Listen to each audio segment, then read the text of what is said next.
Not too long ago, Vento Aureo was considered one of the worst parts Araki had to offer, and while part of the blame can be put on poor translations for the part which are thankfully being fixed, there were some other criticisms. A common one that I hear is that Giorno is a bad JoJo, which I don't agree with. Being the avid Part 5 fanboy I am, I'm naturally going to defend him, so without further ado, let's take a look at Giorno Giovanna. To talk about what I like about him, first we need to establish what characteristics make him the person he is. In my last video, I talk about how Josuke was a hybrid of Jotaro and Joseph, and Giorno is similar, being a mix of Dio and Jonathan, both literally and metaphorically. He possesses a very clear sense of justice, which is apparent in the entering the gang arc, and this means his anger stems from a different place from the previous protagonists. While Jotaro makes it very clear that your mistake was pissing him off, Giorno's sense of righteousness can lead to some pretty impactful moments before he kicks the enemy's heads in. The way Giorno presents his ideals to the villains can make parts of Vento Aureo seem far more serious, which I fully support considering how twisted many of the villains can be. Jotaro's intimidating demeanour worked well for the goofy villains a lot of Stardust Crusaders had, but Vento Aureo needed something different, and I think Giorno brings just what the part needed. The crueler side of Giorno inherited from Dio is an absolute joy to see.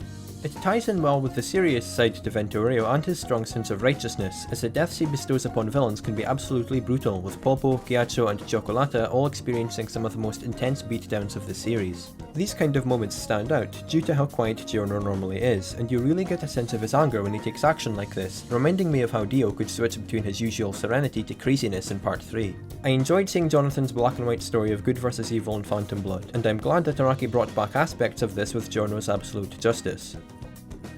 As well as this sinister side to him, it's made clear early on that Giorno also inherits his father's charisma, which is shown throughout the story.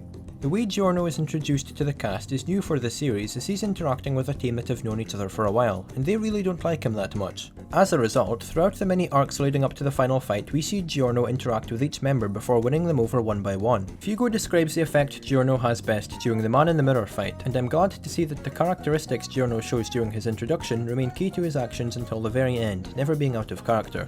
Sure, Giorno isn't on the screen all the time, and some may be annoyed that he doesn't get as much focus as Josuke for example, but I think this plays well into his character.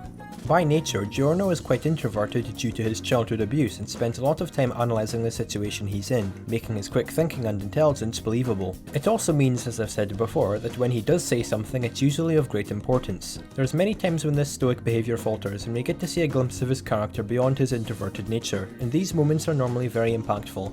Very early on, Diavolo is established as a despicable human being due to how his business operates, and we know that we're going to have to deal with some of the most ruthless villains in this series. Giorno is just the character we needed to deal with these people, effectively being the JoJo equivalent of Judge Dredd. He's a character given a poor start in life, and I enjoy seeing him forge friendships and slowly become more trusting of others as the part develops. Good on you, Giorno. Perhaps you're not complete shit after all.